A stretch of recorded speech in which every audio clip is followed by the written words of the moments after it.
Hello everybody, welcome to another episode of The Monster Mash, and an episode of a reason you should never truly give up on an art piece you're working on. I didn't know who to do next, as per usual. I keep thinking I'll draw Schlag next, but I'm really not feeling it, I guess, because I keep changing my mind. So no jeopardize Schlag yet, maybe one day in the near future. I did, however, choose 2 YouTube channels to draw fan art for, because I've been watching a lot of ghost hunting, especially since it's spooky season. I've been trying to convince Lucas to go ghost hunting with me because, honestly, I just want to get possessed. Just a little possession. I feel like that would be a neat way to spend my afternoon. Just a few days, a weekend trip possessed, have somebody take control of my body, enjoy just being in the back seat. I'm just describing dissociating. But anyways, I've been watching one of these groups for a few years, since 2016 actually. They made my teen years a lot more intriguing because I never really thought much about ghosts. And so I thought it would make sense to make a piece of fan art including ghosts. So enter the Glue Boys, Shane Madej, and Ryan Bergara. I'm gonna lock myself in here with a ghost. They originally got their start in the YouTube game from their series BuzzFeed Unsolved. Honestly, they were carrying BuzzFeed so hard that they probably are absolutely ripped. Ryan is a very intense believer, at least in the beginning of his show, and has his group of believers known as the Bulgaras, and Shane Madej, resident skeptic and producer of world-renowned video Dogs Watch Television for the First Time, has his group, the Shaniacs. A few years ago, in 2020, they left BuzzFeed and started their own company, Watcher, which I am an avid fan of. Obviously, they recently started their new ghost hunting show, Ghost Files, and let me tell you, it's absolutely hilarious. When I decided to draw these boys, I chose to switch the narrative that the Watcher and BuzzFeed Unsolved fans like to push, which is Shane Madej really being a supernatural entity, especially after he kicked a demon off his own bridge and then continued to beat the crap out of a ghost in the recent Ghost Files episode of The Devil Baby House. Instead of going for that low-hanging fruit, since I was already going for some low-hanging fruit that was only slightly higher, I decided no, Shane is just going to be a normal dude, and Ryan is going to be the ghost.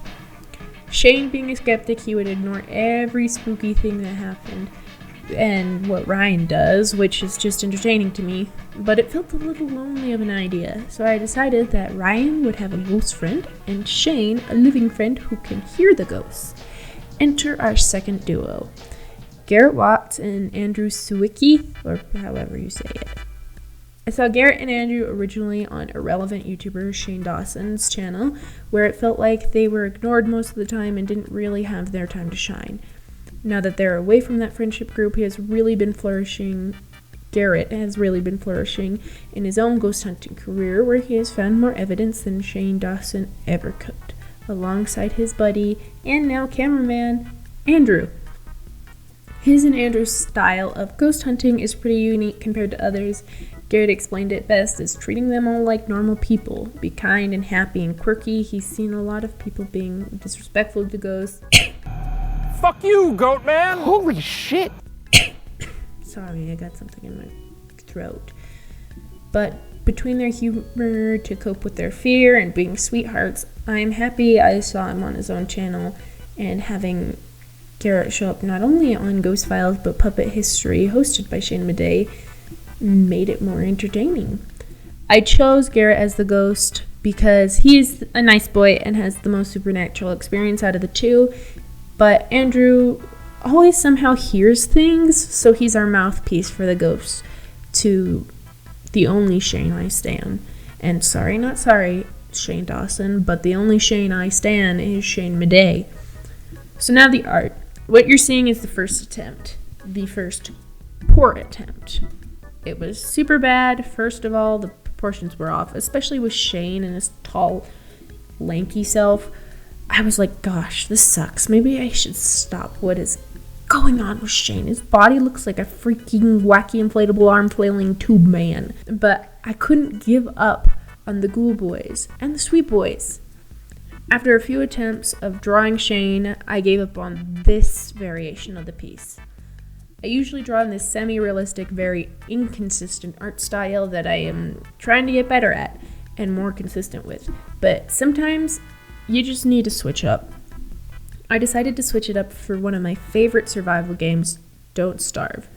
Originally, I started playing it for the art style like I do with most games, honestly, but stayed because I really wanted to survive the winter, and now I'm trying to make it through the Beerger. Regardless, the art style is sharp yet chibi-esque, and it's very charming. It reminds me of Tim Burton style in a way, and it felt like it fit the dynamic of my ghostly group. I started with the Living Boys because they would be interacting more. Shane was easy enough to draw, his arms crossed, not believing in anything that he's hearing from Andrew. Andrew was much harder to draw. I drew him looking into his camera, and the camera is obviously to allude to him being the cameraman for Garrett, but gosh and golly gee, I have zero idea how to draw a small camera and someone's hand holding that small camera because hands are difficult. So apologies, the camera is wonky, but in Don't Starve, the farthest in the future they get is the 1940s, so there is no handheld cameras to reference, or any cameras in that game for that matter, so I was winging it. Their outfits were easy. Shane, a button-up and slacks because he's a slightly fancy boy, a little more put together. And Andrew, his outfit was actually sourced from a video clip of him and Garrett in Garrett's haunted apartment, because when I tried to draw his hair at first, it was a disaster, and I was already dealing with it, so he's gonna wear the hat and the outfit from that video. The Ghost Boys were really easy. They are next to the person they're most associated with. Garrett, being the bright, bubbly man he portrays on screen, who I would love to be friends with and just go ghost hunting with, is making funny faces at the camera and just enjoying his afterlife. His outfit was inspired by 1800 clothing. Why? Because when ghost hunting on several occasions, he wanted to dress up in time period pieces to make him more approachable to these ghosts. So he probably died ghost hunting dressed as a fancy lad. I also noticed this on accident, but when drawing the group, I wanted them to have a more cohesive color palette, and so it's red and blue. But the accident is, I got the taller guys of the group in the red and the short kinks in blue. I don't even think Andrew's that short, or Ryan, but whatever. Ryan is about to blow a gasket at Shane and his skepticism, which is common for those two. Ryan himself is in a nice blue sweater to keep him warm and comfy as a ghost. The coloring style I went with is more sketchy approach, and not sketchy as in weird dude at the back of an alleyway asking you to come over there, but sketchy in a I'm not gonna fully color this. Well, it's not how the Don't Starve art style is normally. I thought it would fit the sketchier nature of the line art brush I chose.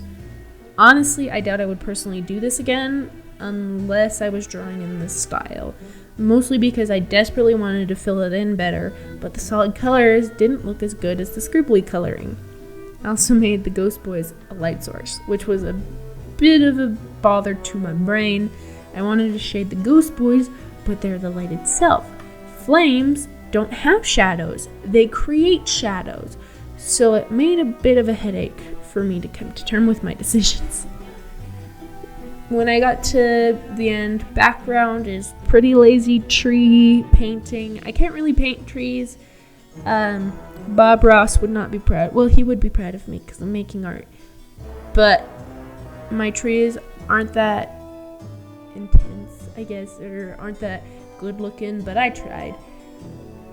And when I finished it, the top looked not like I wanted it to. One of the ways you can fix that is resizing your canvas. However, I decided it looked like a movie poster more than anything, especially when compared to my other art pieces for this series.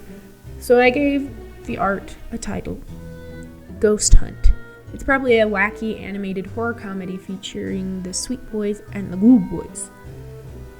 After I rendered the time lapse. I decided to change the crescent moon into the O in Ghost to give it more personality, and that's it. Today, we have achieved some spoopy fan art, if I do say so myself. So if you're interested, you can watch the rest of the content in the playlist on the screen, and make sure you like and subscribe if you're really interested in more art or gaming content that I enjoy making. Hopefully, if Garrett, Andrew, Ryan, and Shane see this, they enjoy my little fan art. Have a great day. I'll see you around. Don't get possessed. Unless you're me. Please possess my body. Bye.